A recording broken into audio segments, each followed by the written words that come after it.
To all of my loyal listeners across my shows, today's guest is someone who is joining rare company as he will be featured on all of my shows.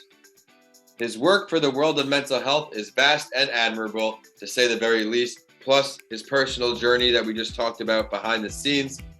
Dr. Douglas Brackman is a distinguished psychologist, author of Driven, Understanding and Harnessing the Genetic Gifts Shared by Entrepreneurs, Navy SEALs, Pro Athletes, and maybe you, and also the creator of the Driven Assessment and Shooting Meditation. With dual PhDs in psychology, he specializes in practices that hone in on the genetic gifts of roughly 10% of the population. That got me excited. It should for you too. But before we bring him on, let's learn how Doug podcasts. Doug, when you're listening to shows, which platform do you stream through? So when I'm listening to shows, I'm a big Spotify fan. So I really am. Joe Rogan and, kind of the uncensored, uninhibited is kind of my forte, just because it fits my personality. So love it. And that's a message to everyone out there. There is a podcast for your personality, for you, especially now. Podcasts are booming. But when in the day do you listen to your podcasts? So I have a habit of two things. One, on the way to the gym, during the gym, and on the way home from the gym, I listen to an hour podcast. And then usually every evening I'll go down and I got a hobby room and I'll turn on a podcast of just whatever kind of mood I'm in to wind me down for the night. So I listen probably an hour and a half to 2 hours a day. I do a lot of listening. Another great message, really multitasking. And when you're leisure time relaxing, you can listen to something that's not business related. Doug obviously does that, and it's paying major dividends because he's a very busy guy and he's staying level headed. He's on the way home from the gym or before the gym. He's listening to his shows in the car. Thank you for sharing. Everyone listening on, welcome and thank you for joining us. It is once again time to talk all things mental health. This is a mental health break. I am your host and author of the books Mental Health Week and Mr. Lanci Talks Mental Health, Vincent A. Lanci. You can learn more about me at Vincent A. Lanci across social media, the same as my YouTube channel or my website, vincentalanci.com. For those of you who are joining us for the very first time, each week I sit down with a new mental health advocate or professional from around the globe to help you on your journey of life. We all have a different why relating to mental health, and my why came after I suffered a traumatic brain injury. You will learn today's guest why in just a few moments. Before I bring him on, I'd like to share that this episode is brought to you by Tampa Counseling and Wellness, dedicated to helping individuals looking to positively transform their lives through compassionate counseling and wellness coaching. If you struggle with depression, anxiety, or other mental health issues, call today for a free consultation. Tampa Counseling and Wellness, therapy that inspires change, and all of their info is in the show description. Dr. Doug Brackman is one of the leading psychologists to some of the most successful and driven entrepreneurs, pro athletes, executives, and other top performers. In working with these top performers, he has also created a driven assessment and driving shooting meditation, as crazy as that sounds. By combining the components of meditation, long-range shooting, and therapy, Dr. Doug is his name. He helps those with driven characteristics, awfully wrongly diagnosed as ADHD, ADD, OCD, to harness their hunter abilities so they can stop self-sabotaging, find fulfillment in life, and achieve ultimate success. To top it all off, he is going to share his personal journey, which may just relate to you. He's making a big difference in the world. Dr. Douglas Brackman, a.k.a. Dr. Doug, thank you for coming on the show. Thank you, Vincent. Man, wow to that introduction. I've done quite a few of these episodes now, so I'd like to think my ability to create a meaningful bio has improved, so thank you for that. But please introduce yourself to everyone listening on who has not caught your episode on Writing with Authors. Yeah, so I am an author. I'm a psychologist. I'm a husband. I am a father. I have been in the mental health world basically all my life. At 18, I started working in a drug rehab. And so it introduced me into this world of really just, personal development and what is mental health. So it's been my whole life. I'm 53 now, so 36 years, 35 years of pretty much continuous study, both academic and life. So it's been quite a journey. Yes, you have had a great journey from what I've seen online, and now I've had the chance to get to know you through our second podcast recording. Which mental health challenges did you face throughout your journey? So I've said this probably on every podcast I've been on, but it's all psychologists, all real good psychologists get into psychology to figure out their own stuff, to figure out really what is going on with me. And by the time I was 14, 15, 16 years old, it was pretty obvious to those around me that I was struggling, both just with this, you could call it anxiety, but it's really a felt sense of impending doom. It felt like there was always the sense that I didn't quite do my homework right, or I was going to forget something, or it just felt like I was waiting for the other shoe to drop my whole life. And trying to escape from that led me to, all kinds of drugs and alcohol, and trying just to numb myself away from this inner world of angst. Thank you for sharing that and being open to sharing that, I should say, because it is something that many people do go through as well. I'm going to ask you for two, and I say only two because I want the most important things that worked for you. At this time, you had to find a way to get your mental health right. Now, as a leading psychologist, you also do it professionally. But what are some tactics you use to improve your mental health? First and foremost, I think the most important thing is this thing called insight. And it is you can call it mindfulness, you can call it a whole bunch of different names, but it's really looking in at your own inner world, your own thoughts and your feelings and all the stuff that you want to hide from others, and have the capacity to realize that you're not alone in it, that everybody's got their own inner world of crazy. And, and I wound up going into Alcoholics Anonymous, AA, in 1986. Maintained continuous sobriety since, and it is remarkable how going to 10,000, 15,000 AA meetings and seeing hundreds of thousands of people, all of them terrified that there's something wrong with them, and all of them are, man, that's not crazy. That's pretty much normal. That is just the human condition. So I think that insight combined with this, just not judgment of myself, that I'm okay.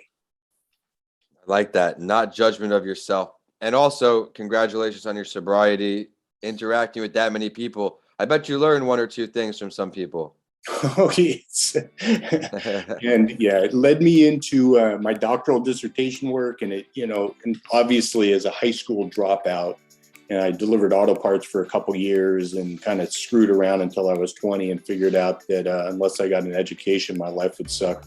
So I just went headlong into it. And I can say this very clearly, that I've learned way more from people than I ever did from a book. Learned more from people than you did from a book. There is nothing replacing firsthand experiences. As a career academic as well, I love to learn, the art of learning, reading, but you can't find a book, in my opinion at least, that will supersede my experience with, like right now. Yeah, exactly. A personal experience, an incredible podcast we're having so far. Now I want to ask you, Doug, when did you realize you were going to start maybe doing psychology, using your story to make a difference? When you said you were going to get an education, was it always this field, or did you juggle majors? It's a good story. So I was sitting in organic chemistry at USC, went to USC for undergrad, and organic chemistry. And I was the only kid in there that seemed to be hating it as much as I did. And at the same time had a guest lecturer in my Psych 101 class. And I was pre-med in undergrad for first 2 years. And the psychology guest professor was this guy named Phil Zimbardo. And he was the one who did the Stanford Prison Studies. Okay. And just this unbelievable world of, the Stanford Prison Studies is where they basically randomly assign people to either prisoners or guards. And then you watch basically how the personalities changed. Yeah. And you put these skull caps on the prisoners, and you gave the guards uniforms, and you gave them, and almost immediately the authoritarian abusive relationship started. And it really got me into this profound question around human nature. And it just lit a candle inside of me. And I, within 2 weeks or 3 weeks of that, dropped organic chemistry, added another psych class, changed my major, and just fell in love with it. Absolutely fell in love with it. But it wasn't work to me. It lit my candle. I liked reading the books. I love the passion behind what you do, and it reminds me of myself with what I do. I'm just always looking for growth, always looking for the next thing, just like you. I know you have a lot going on, but what can you share with the public of what you're doing for mental health in the future? So personally, mental health, I have a daily meditation practice, and that is, I call it a humility practice. And humility meaning that being humble means that you have the capacity to be honest with yourself. And there's, excuse my French, but it's a magic day in therapy when your therapist tells you you're full of shit. But it's this ability for me to see how full of shit I am all the time, and not believe my thoughts, not believe this internal narrative of judgment and scared and fear and whatever's going on in my inner world, to recognize it, see it, let it go again and again and again.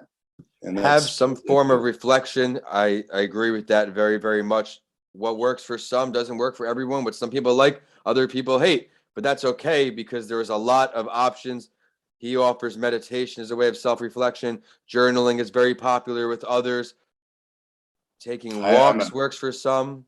Thank you for sharing that, Doug. Yes. Yeah, big advocate of journaling too. Journaling is a handwritten journaling. It's a very important part of my long-term practice too. And there's something that happens between the left hemisphere of the brain, right hemisphere of the brain, and the emotional body when you're in the process of writing. It seems to be very integrating to all three. So it's something that I have practiced at length. And again, it's not, writing narratives or stories. It's more about a self-reflection about, my emotions versus thoughts about a particular topic. So it's a very organizing experience for me, internally and externally organizing. I love that. Thank you for sharing that. I can't think of a better time now to hop into the Spotlight story. If it's your first episode with us, at the end of each show, my guest and I dissect the mental health journey of someone else to let you, the listeners, know you are not alone. And as we have an all-star psychologist on the show today, we're going to go over the story of one of the most famous in all time, B.F. Skinner, or Burrhus Frederick Skinner. He is most known for his influence on behaviorism. He referred to his own philosophy as radical behaviorism, and suggested that the concept of free will was simply an illusion.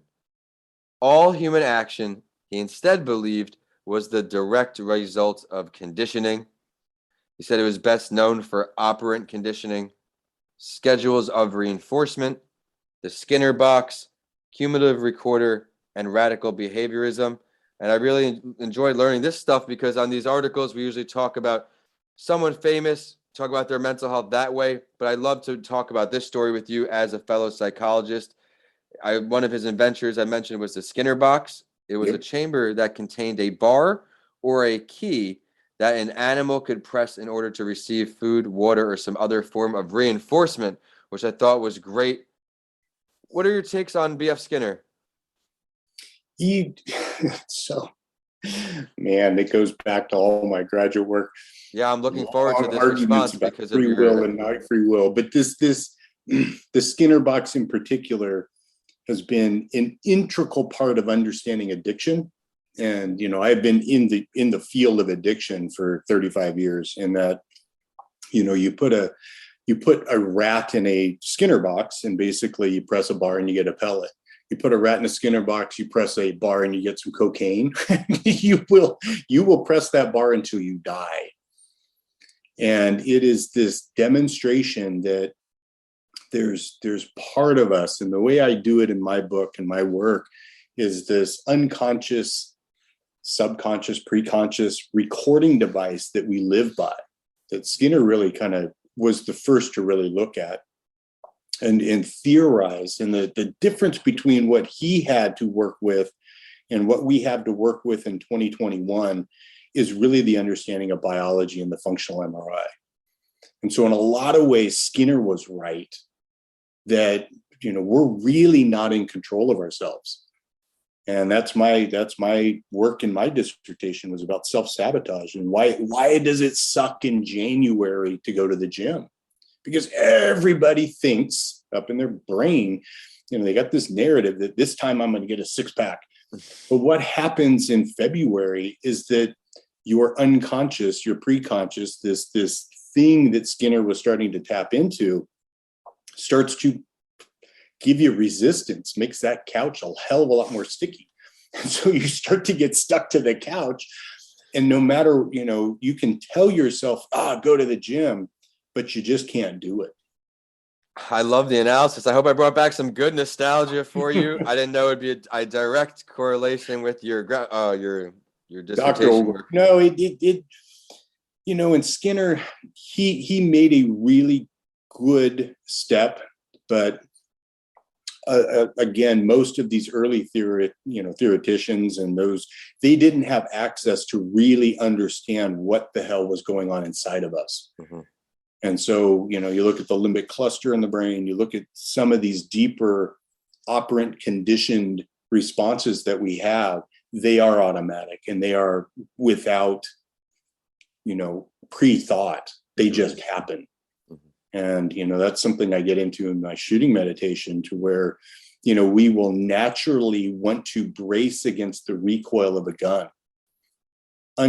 Unconsciously, we will flinch prior to the bang, which means literally that we're not being present. We're attending to something that isn't even happening. Mm-hmm. And so it's a really profound, insightful moment when it's like, there's something happening in my body that I'm not in control of. And that is a very important understanding to both addiction and basically human behavior. And so, the recoil against Skinner, which is what I thought was great. All the theoreticians say, oh, hell no, you can do whatever you want in life. And it's like, yeah, right. Then why doesn't everybody have six packs? And so it's, it's just not. But, I think he set the groundwork for really this question about free will in and of itself. So I think he was a giant, and he wasn't as radical as he proposed him, as presented by the people who were against him. And he graduated from Harvard in 1931. So before the internet, before resources, before all this technology that would have propelled him leaps and bounds. But thank you so much for that analysis, Doug. And I want to thank you so much for taking the time to join our community on a mental health break. I really enjoyed your resilience and your passion. As I mentioned before, your passion was felt the entire episode, and all your answers were genuine, and I appreciate that. How can everybody find you? Say hello. Check out your book, Driven. Yeah, so all things Dr. Doug, all things Dr. Doug Brockman is at a very simple place. It's iamdriven.com. All one word. So it's just iamdriven.com, and that'll get you all you need to know. iamdriven.com. He has an assessment or two on there as well, so be sure to check out all the value there and his book, Driven. We are at A Mental Health Break on Instagram, Facebook, and LinkedIn, but on Twitter, because of the character limit, we are at Podcasts by Lanci, and you get updates from all of my shows. I am at Vincent A. Lanci on all social media. My YouTube channel is Vincent A. Lanci, and my website is vincentalanci.com. Mental Health Week and Mr. Lanci Talks Mental Health are available on Amazon now. See you next week on A Mental Health Break.